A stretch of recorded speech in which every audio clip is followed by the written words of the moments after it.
চাঁদপুরে পল্লী বিদ্যুৎ সমিতি ২ এর ভিলেজ ইলেকট্রিশিয়ান অ্যাসোসিয়েশন এর ত্রিবার্ষিক সম্মেলন অনুষ্ঠিত। বিস্তারিত।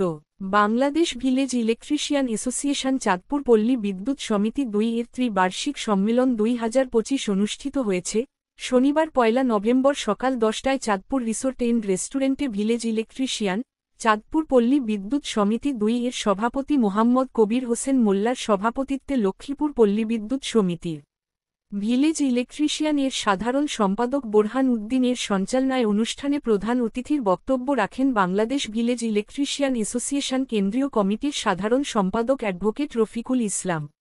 প্রধান বক্তার বক্তব্য রাখেন Bangladesh village electrician association Chattogram বিভাগের আহ্বায়ক মোহাম্মদ শামসুল ইসলাম ভূঁইয়া।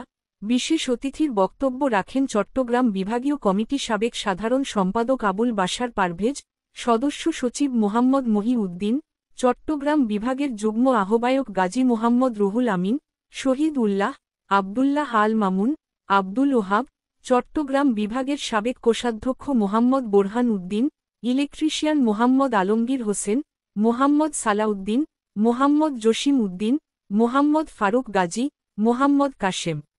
অনুষ্ঠানে ইলেকট্রিশিয়ান শাহিন আহমেদ, লিটন রায়সহ বিভিন্ন সমিতির ইলেকট্রিশিয়ানবৃন্দ উপস্থিত ছিলেন।